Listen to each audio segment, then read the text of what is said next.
Dawn from New Dimensions. So I'm sure if you're anything like me, you're getting sick and tired. Sick and tired? Not funny. Of listening to all the news on the coronavirus.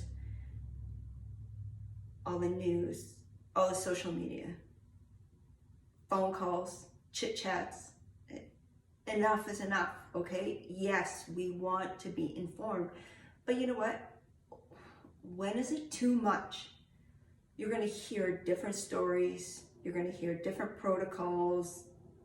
You know, everybody has their idea of what social isolation or quarantine means. And you know what? It can get really scary.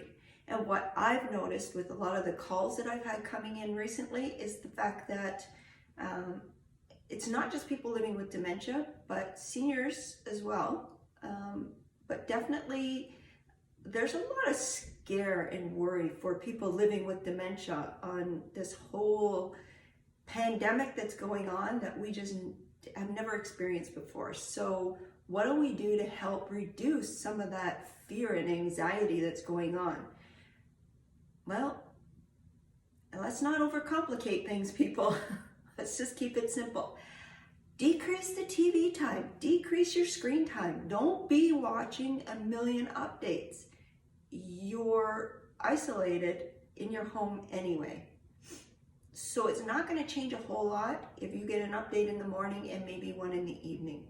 But this constant, just inducing yourself in, immersing yourself in every little tidbit of every news station, every article, every person's opinion is just too much. So I think the biggest thing that you can do to reduce any of your anxiety and fear is just to minimize the amount of news that you're taking in a day.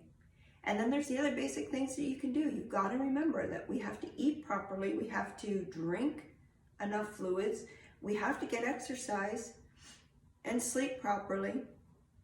And we all know that with stress, it's very difficult sometimes to sleep or eat or even want to exercise, but let's try that. So how about tomorrow you wake up after a great night's sleep and try getting your update on what's evolved overnight, and then take some time, get some fresh air. It's okay to go outside. You have to keep 6 feet distance. It doesn't mean you have to stop living completely. Fresh air is good for your health.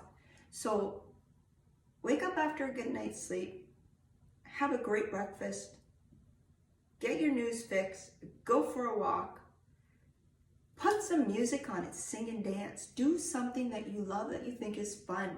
Just keep yourself occupied with something that's joyful and makes you happy. Let's start there, and I bet you any money you'll report back to me in a day or two that you're not as stressed, you're not as scared, your anxiety has gone down.